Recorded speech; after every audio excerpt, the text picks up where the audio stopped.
Well, it looks like I'm live now. Hey everyone, Gino Cuddy here, coming at you at 5:23 p.m. on April 2nd, 2026.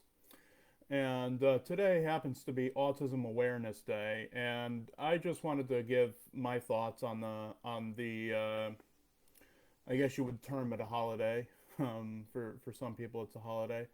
And being that I am a person who's on the autism spectrum, I just figured I would come on here and give my thoughts. Some of you may have seen a recent post that I issued out discussing my autism and my issues with it. Um, and if I offended anybody with that post, I do apologize for that. But I do want to address Autism Awareness Day because I think it's something that does need to be discussed, especially my experiences being a person on the autism spectrum. It's a tough one for me. I mean, a lot of people tend to think of autism as being a gift. There are, people out there who, oh, you're autistic. You must be so gifted and must know so much and everything else.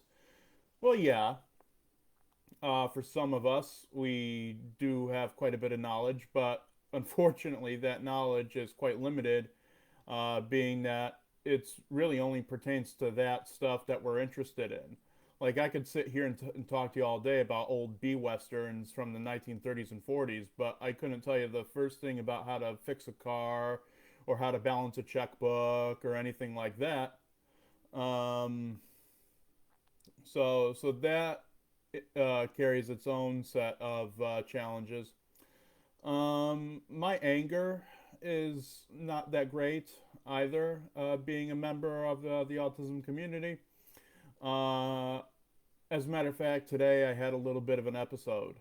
Um, I was trying to contact the Department of Social Services, and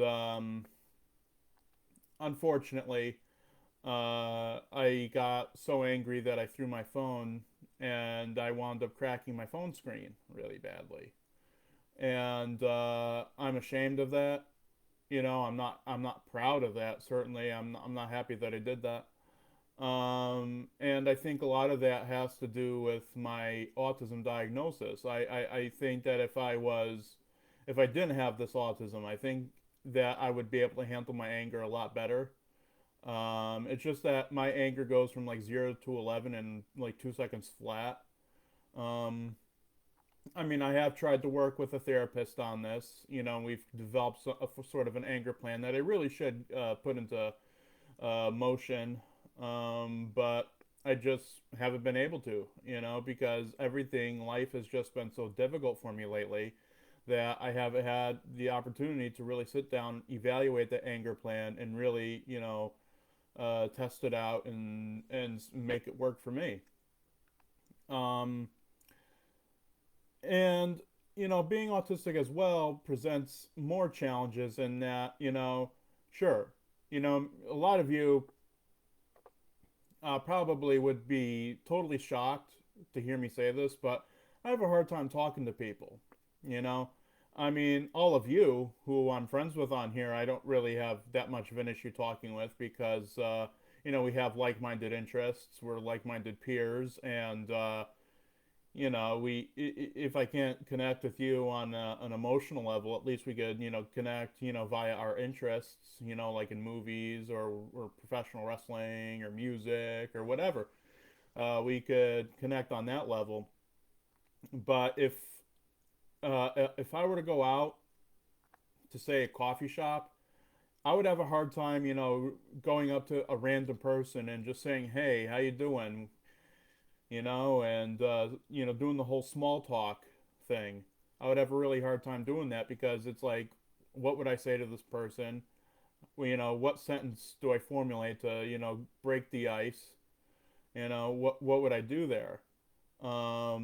It's very difficult, for me to socialize with people I don't know, who I don't know what their interests are. I don't know what kind of person they are. I don't have a feel for that type of person or that person. Um, So that's very difficult for me.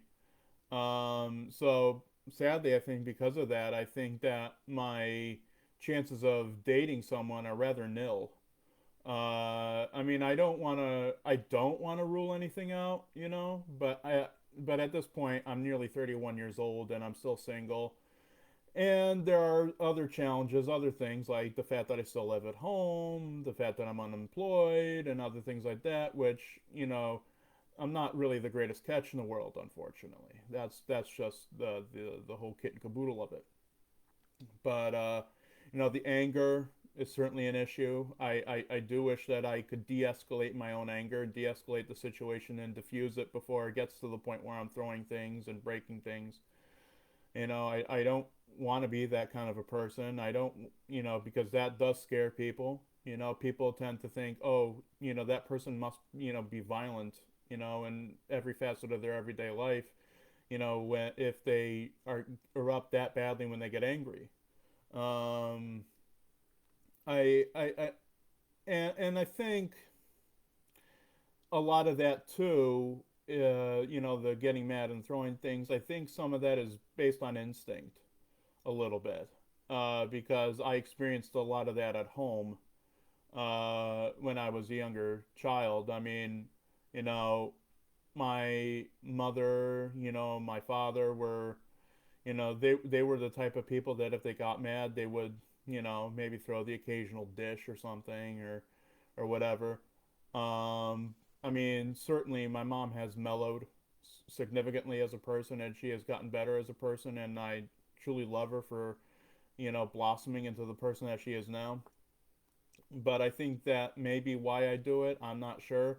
But I do think that the autism does play a big part in that. Again, I'm going to state that if I didn't have the autism, I think that I would be able to diffuse my anger a lot better than I do now. And I think that that's something I'm really going to have to intensively work on in therapy. As a matter of fact, next Monday, when I talk with my therapist, I'm going to bring that up to him. I mean, we already have worked on an anger plan, but I think that just discussing the anger and and figuring things out a lot more and fleshing this out a little bit more, I think would be beneficial for me. Um, and a lot of you, especially on my personal page, may see me post some things that aren't too pleasant pertaining to my personal life, and a lot of that is because I use Facebook as a journal, and I know I shouldn't. I use it to vent. I use it to journal. Like dear diary, this is what my life has become today. And I know that a lot of you see those posts and roll your eyes probably and think, oh God, Gino's this way again. And a lot of people have unfollowed me on Facebook. A lot of people have distanced themselves from me on Facebook because of that. And to those people, I apologize. I'm sorry that my way of dealing with my frustrations in my life. Um, I'm sorry that I post those things, and I'm sorry that if they do, inflict harm on people, because that's not the intention, certainly. Um, and again, the socializing thing is difficult for me. It's difficult for me to go up to a random person and say hi, and I'd like to find out more about you. Let's grab a coffee and talk. I'm not that kind of person. If I see, that's why I'm very silent at like family functions where I barely know anybody. I'm not the type of person to go up to somebody and say, hey, my name's Gino. I'm, such and such's cousin, and I see you're kind of by yourself over here. Would you like to have a drink and talk, and break the ice that way? But again, I'm not that type of person. I don't know how to do that. It's very difficult for me to sort of pick myself up and go to somebody sitting at a booth or whatever, and just talk about things. Um, so So there's that. So socializing is difficult for me. The anger, controlling my anger, keeping it in check is difficult for me. Venting and broadcasting things is difficult for me. You know, other facets that are difficult for me, and I think this runs in tandem with my depression. As you'll probably tell, my skin isn't doing so hot right now, and my hair's quite a mess. And it's and a lot of that, especially with the hair. The hair is like a financial thing. I can't really afford to get a haircut right now because haircuts are like $40 a pop wherever you go these days. It's not like the old days where I used to go to my Italian barber in Berlin and used to get a $14 haircut and maybe a slight beard trim. You know, it's a lot pricier these days. Um, Especially if you want to get like the works of getting your hair washed and everything else by a proper, professional. You know, so there's that, and hygiene is a difficult thing. Hygiene and keeping up with yourself is very much a difficult thing, and I think it runs in tandem with depression. Being a person who suffers from deep, chronic, crippling depression, hygiene is a very difficult thing to keep track of. And a lot of people, especially people in my family, have noted to me, why you look like that. You shouldn't look like that. You should be neater. You should be cleaner. You should look after yourself. And to those people, I say I agree with you, but at the same time too, it's difficult for me to do that because it's hard for me to build up the gumption to get in the shower and wash my face and whatever. It's hard for me to go downstairs and do a load of laundry. It's hard for me to do these things because it's like, what's the incentive? Like the back of my mind. But I know that these are things that should get done.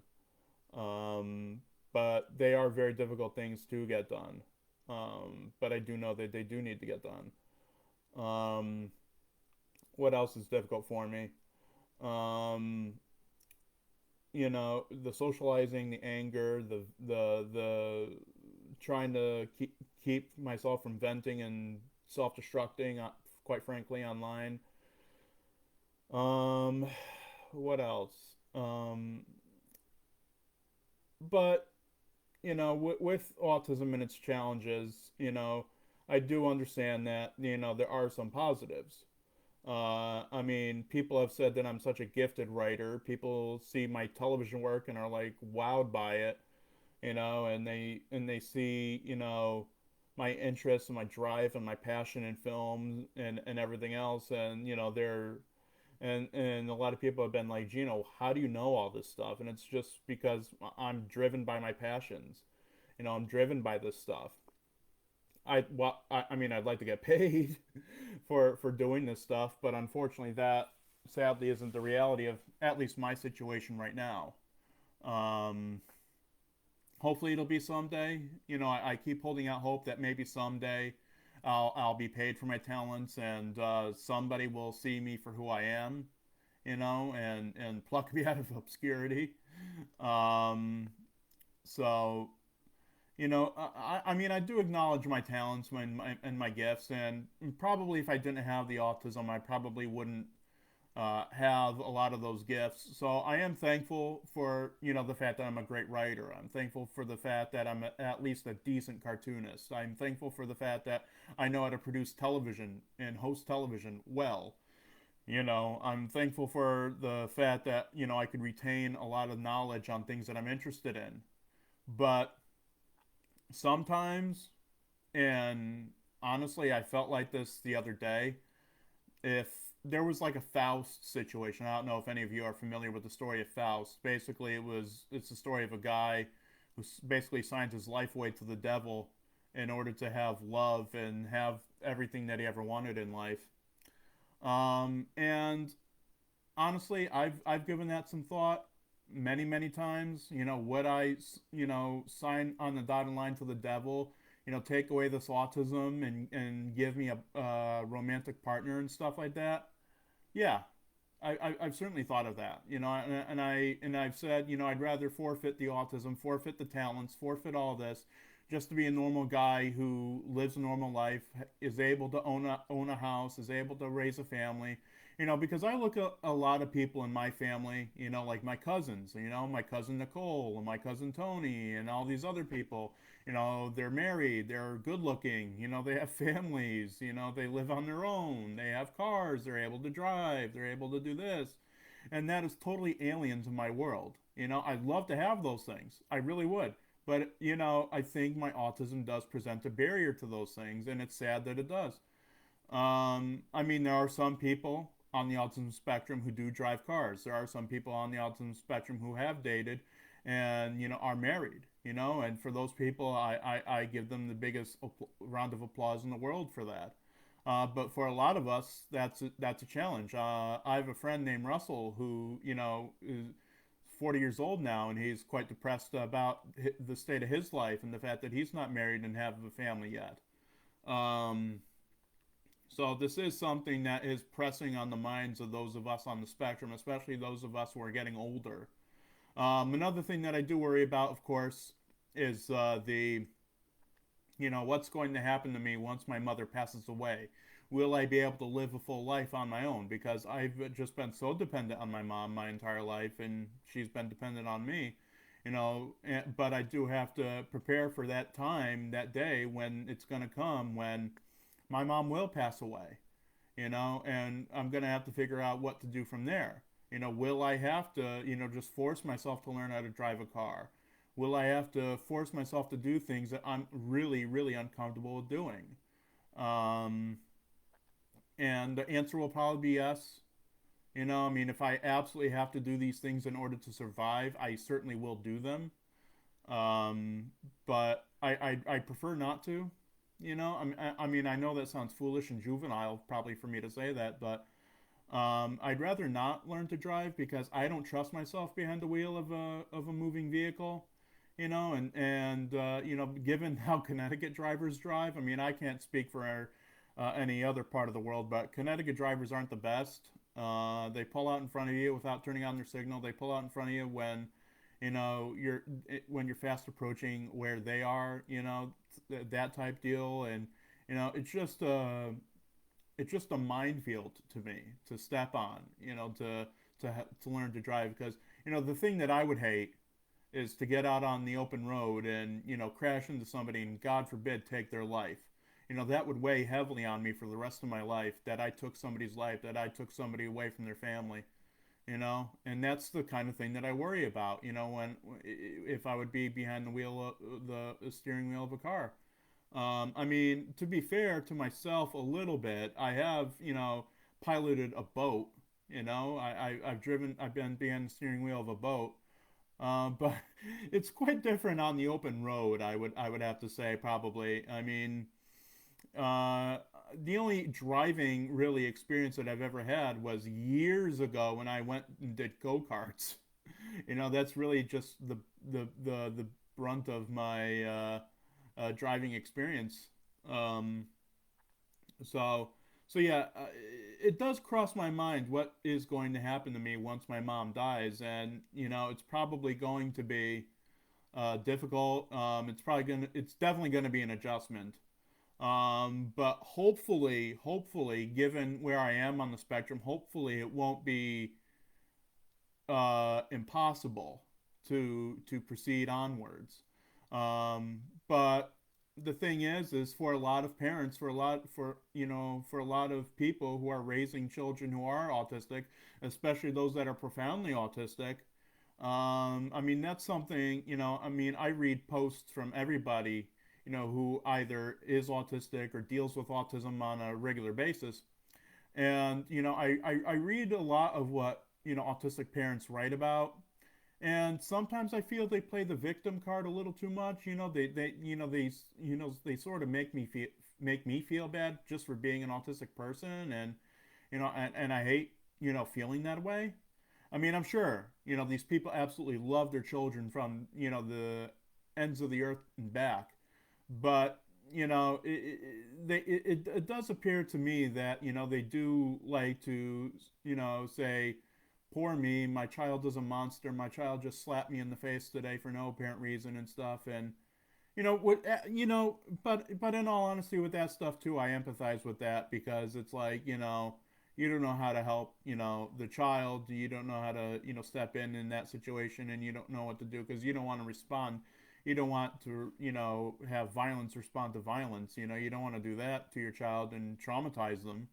But at the same time too, you don't know what to do if your child's doing that to you. You don't know what to do. That's why you do call in like. Workers and case managers and things like that to sort of get things underway, or God forbid have to remove the child from the home and put the child in a different situation, where they'd be more acclimatized to sort of coexist, I guess. you know so I don't neglect the issues that autism parents have. I mean, I know what I said earlier, but I do realize that it is difficult being a parent of a child who has autism, especially profound autism, especially as the lower on the spectrum you go. I realize that it gets harder and harder and harder to be a parent. I mean, I've never been a parent. I'd like to be a parent, but I've never been a parent. I don't know what it would be like if I were to be put in that situation where my child was autistic and probably even more autistic than I am, and if that child would hit me, bang their head against the wall, and you know do the things that profoundly autistic children are known to do. Um, I don't know what I would do in that circumstance. I mean, I would love my child from the ends of the earth and back, like I said before, but I don't know how I would provide for that child. I don't know if I would be enough for that child. I don't know if I would be able to use my instincts and be able to raise that child correctly and give the child everything that they need. And that must be something that goes through the minds of these parents every single day. Is what do I do? How do I raise this child, and how do I ensure at least something resembling a successful life for this child? And a lot of these parents too, I can bet you worry about what's going to happen to them after they pass on. I know my mom probably worries about that with me. And that is a frightening thought for a parent to have. What's going to happen to my child as soon as I pass away? And it it is hard. It is hard, seeing that on the outside looking in. Seeing the autism, how it's enacted and everything. Which brings me to the tough question, which is, should there be a cure for autism? Now, I don't think that there will ever really be a cure for autism. I mean, the parents and whatever have tried to do like ABA therapy, have tried to, do such ridiculous things as having their children swallow bleach and thinking that that'll cure their autism, or drink camel milk or whatever the hell, you know. But do I think that there will ever be a true blue bona fide cure? No, I don't think so, because it's an innate genetic thing that you get from your family. I mean, regardless of what my family may think of autism, they got to realize that this didn't come from nowhere. It did come from somewhere. What, be it either my father or my mother, or somebody else in the family maybe. But it did come from somewhere within my family line, and that's an uncomfortable truth that needs to be realized. Um, and Would I personally want a cure? I mean, if see, that's a difficult question, being that again, I do have all these talents, I do have this drive and everything else, and I don't know if I would necessarily have any of that if it wasn't for this autism. I mean, a lot of people, I mean, you could tell that I'm autistic when I get interested in something. That's all I post about, really. Like right now, I'm into the Sherman Hemsley movie Ghost Fever, and I've been posting just stuff about that movie on my timeline and everywhere on social media lately. And people probably get tired of it, admittedly, like, oh God, another Ghost Fever post from Gino, But that's my autism, unfortunately. That's who I am. I get interested in these things, and I go so deep down the rabbit hole that, it's almost hard for me to get out of. But I do. And that's another issue that I have with my autism, is that I go from interest to interest to interest to interest without any sort of rhyme or reason. You know, like right now I'm into Ghost Fever, but who's to say a month from now I won't be back into like Sinbad the Sailor, or Popeye, or cartoons again, or DuckTales, or Charlie Chan, or any of number of my interests. Who's to say? And that's why, honestly, doing the William S. Hart podcast is kind of a challenge for me, is because it's hard for me to keep that interest, that momentum going. Because if it wasn't a monthly project that I committed to doing, I probably wouldn't do it. Honestly, because it would be like, oh, I'm not interested in this right now, but I've committed to it, and I commit to it not only because I have two co-hosts, who I do the program with, but I do it also because I believe in William S. Hart's enduring legacy, and I think his legacy needs to be preserved for the next generation. And I think that by what we're doing, I mean, it's not like I'm going out and restoring every single movie of his and putting it out on a 4K Blu-ray. But I do believe that what I'm doing, hopefully, is making at least some sort of a difference in his legacy. I just wish that the William S. Hart Museum would see the work that we're doing and sort of endorse our podcast. But that's a different story for a different day.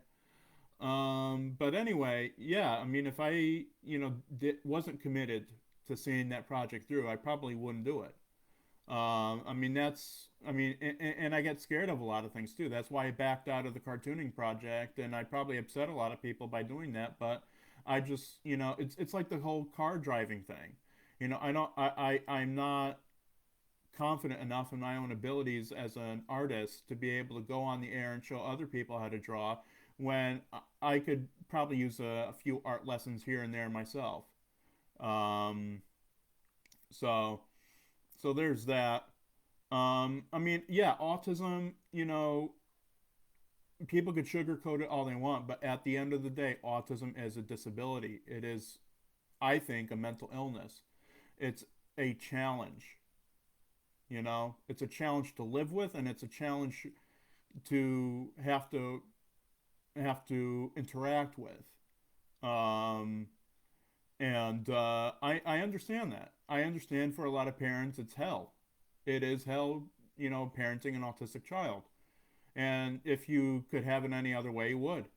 And that brings up, my faith in God and everything. And that's that, if God truly loved me, if God loved his children, why would he give them stuff like autism? I mean, I get it, the gifts and talents that come with that. But then there's the other half of autism that people who are autistic don't really like to address, and that's the negative aspects to it. There are certain profoundly autistic kids who defecate on themselves. There are autistic kids who, have to wear noise canceling headphones, or autistic kids who, stim quite frequently. There are autistic kids who, are noticeably, off the grid, so to speak. And for the parents that have to that go through that, my heart is with you. My sympathy is certainly with you, and I apologize for any earlier remarks that I may have made on the subject. But my heart is definitely with you. When since you do have to go through that on a daily basis. Um, and as far as like what was going on with Donald Trump and Senator or Secretary Kennedy, excuse me. Um, I don't know how I feel about that. Honestly, I'd have to do a little bit more digging, and realize what Kennedy's end game goal is. Like, what is he exactly trying to accomplish? Is he trying to find a cure? Is he trying to scapegoat? Like, what is he trying to do here? I honestly don't know, because honestly, I don't pay attention to the news that much anymore, because it just more or less depresses me. Um, and I try to avoid it as much as possible, unless it's pertinent to me and what I'm going through, and stuff I legitimately need to know. Um, But so the whole thing about Trump and Kennedy and what they're doing with autism, I couldn't tell you what they're doing, and if my ignorance in that is horrendous and I should be more informed, pardon me, then yeah, maybe I will do some digging. Maybe I will look into this because maybe my life as an autistic person depends on knowing exactly what's going on with Kennedy right now and Trump right now. Maybe I do need to be more in the know. But for right now, it's not really affecting my life, and I know that's probably cruel for me to say that, but it's not really affecting my life at current time. Again, maybe down the road if I start noticing, hey, what's this and what's this going on, then yeah, certainly I'll certainly start taking more of a wider look into what our people in the White House and Congress and whatever are doing, about, regarding the autism spectrum. Um, and then there's the whole debate too about the puzzle piece versus the infinity symbol, you know I want to stick with my and stand with my autism brethren and be like, yeah, the infinity symbol is more of an accurate depiction of what autism is, and but then I see other people post saying that the puzzle piece is more representative of autism. To me, I think it's the infinity symbol, at least for me.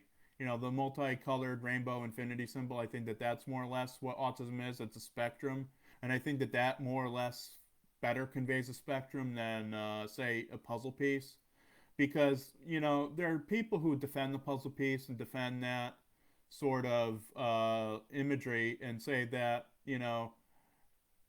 that it doesn't represent hate, that it's not a hate symbol, that it represents the challenges that autistic people face, and where they fit in the world and things like that. And I could sort of see that argument, but to a lot of us, seeing the puzzle piece reminds us more or less of agencies and organizations like Autism Speaks, who unfortunately haven't done the best of job presenting autistic people to the world, that with their rather heinous ad campaigns and such, sort of demonizing autism and the people who have autism. So it's certainly not a politically correct image. I mean, far be it for me to be Mr. Politically Correct. I mean, look at the types of movies that I like. I'm far from a politically correct person, but at the same time too, there are certain things that affect me, in my day-to-day life, and there are people who are basically speaking for me. There are a lot of people who choose to be the mouthpiece for autistic people, and when they really shouldn't be. I mean, there are a lot of autistic people who really should just speak for themselves. Like what I'm doing right now. And just let them speak and listen to them instead of just saying, "Oh, you're just a childish little human being." I know what's best for you. That's sort of like an ignorant approach. I mean, honestly, a lot of people on here, on my collective Facebook pages probably love the actor William Shatner, but I personally have an issue with him. I have an issue with where he stands on autism and autism research and everything. He backs organizations like Autism Speaks, which again are organizations that demonize people like myself. I'm actually, or before I completely deleted my Twitter, um, I actually was blocked by William Shatner on Twitter years ago, and because of things that I pointed out to him, and things that I said to him, and how I basically told him that I didn't appreciate him backing an organization like Autism Speaks, and he just up and blocked me just like that, and so it is what it is. If I had the opportunity to speak with Mr. Shatner, I would like to have sort of like a healthy debate with him, and sort of have like a little bit of a conversation, a give and take with him, because I think that today, in today's world, I think we're far too ready to think the worst of people and hate them and want to see bad things happen to them and everything. I don't wish ill will. I mean, look, William Shatner backs Autism Speaks, but I don't wish ill on the man. I mean, he's 95 years old. You know, I mean, whether I choose to, like it or not, the man is a living legend. He is a living icon. You know, as that Captain Kirk character, he's probably a hero to so many people, and I fully acknowledge that. You know, I mean, whether my personal misgivings with him, notwithstanding, I do understand that the man is a living legend, and a lot of people love him, and I'm not going to begrudge you of that or tell you, oh, he's a terrible person, you should hate him because if you don't hate him, then I'll hate you and stuff like that. I'm not like that, and I think more people need to be more like me, at least in that regard. Um, but yeah, I, I'm getting to be so it's like 35 minutes here. I've been going on for 35 minutes here, and I do want to wrap this up. And I'm sure that most of you who are watching this probably want me to wrap it up. So I'll just end and say this: being autistic, having autism is a challenge. Um, I mean, there are certain positive aspects to being autistic, like again, being so passionately interested in interests, being having certain gifts, God-given talents like my writing, my ability to produce television and other things. But at the end of the day, it is a challenge. I find it difficult for myself to do sometimes even the basic rudimentary things that you need to be done in an adult world. Um, and for me, autism is a mixed bag. I mean, would I necessarily want to eradicate autism? I don't know. I don't know how I feel about that. I don't think we need to eradicate autistic people, like people who are already autistic and all that. I don't think we need to wipe them out, like probably some people in this world think we need to do. Uh, but I do think that autism is something that probably should. It does need to be addressed. It does need to be addressed. There does need to be more research done on it. There does need to be people should look into it a lot more and everything else. And at the end of the day, it is a struggle being an autistic person because while I'm happy with my talents and I think I'm great at my talents and everything, I look at like my friends from high school who and members of my family who have you know grown up, gotten to get married, settled down, bought a house, have two-car garage, have a family, have kids that love them and that they love back and all this other stuff. I'd love to have that life. And would I sign my life away to the devil to have that? Depends on the day you ask me. Um, but that's autism in a nutshell. It's a challenge, but it also does carry with it some gifts. Like if you're higher on the spectrum, I think most people, when they think of autism, and at least in this politically correct climate, I think they look at it as something that is just a universal gift and is a blessing and everything else. When in reality, the lower you go on the spectrum, the more difficult it becomes to be a parent, the more difficult it is to be an autistic person, and it's just a fight for survival at that point. Um, why why there is such a low spectrum of autism, I'll never know, and I don't think we will ever know as a society why there is such a thing as profound autism. Um, I mean, who are we? I guess who am I to question God and His tactics and everything? But it does beg the question: why does autism exist? You know, is it for the good or for the bad? Is it something that God created or is it something the devil created? That's, I guess, up for you to decide. Well, it's 6 o'clock at night here, and I'm going to get going. But I just figured I'd pop on here and just give my 2 cents on Autism Awareness Day. Hopefully, I mean, if you guys had any questions, feel free to shoot me a message later or message me or write something in the comments, and I'll try to address them, as quickly as I can. But hopefully you found this informative, and hopefully you have a greater understanding of me now as an autistic person. But I'm going to get out of here, guys. I hope you all have a great night. Best wishes, and may God bless you.